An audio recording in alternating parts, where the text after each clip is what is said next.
اعوذ باللہ من الشیطان الرجیم بسم اللہ الرحمن الرحیم سورۃ الفجر مکیہ۔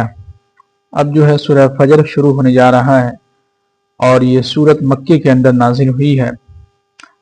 والفجر، قسم ہے فجر کی یعنی صبح کے وقت کی۔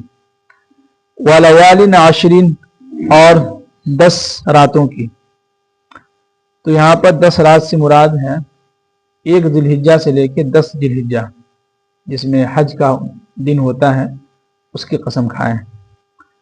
والشفع والوتر، والشفع سے مراد 10ویں ذی الحجہ جس دن بقرعید ہوتا ہے، اور والوتر سے مراد 9ویں ذی الحجہ جو عرفہ کا دن ہوتا ہے، جس میں حاجی لوگ جو ہے عرفات جو میدان ہوتے ہیں اس میں جا کے ٹھہرتے ہیں، اس دن کی قسم کھا رہے ہیں۔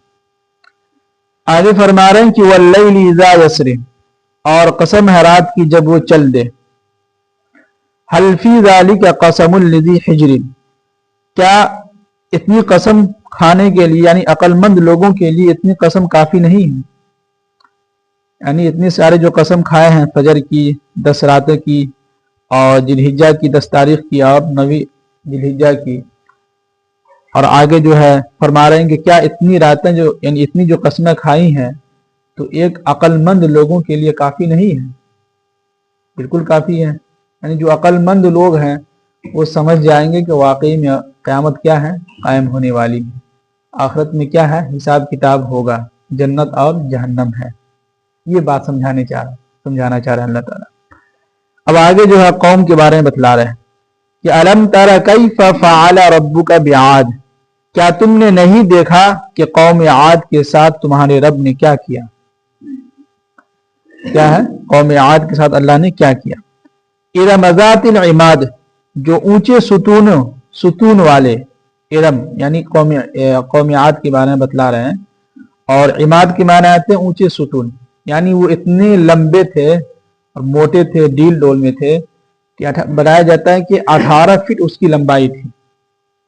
کتنے؟ 18 فٹ اس کی لمبائی تھی، اس کو 6 گز بھی کہتے ہیں، اتنے وہ لمبے تھے۔ تو اس سے مثال دیا کہ ایک دم ستون کی طرح لمبے ہوتے تھے، موٹا تازہ۔ آگے فرما رہے ہیں کہ التی لم یخلق مثلھا فی البلاد، اور اللہ نے اس جیسا قوم پورے ملک کے اندر کہیں نہیں پیدا کیا ہے۔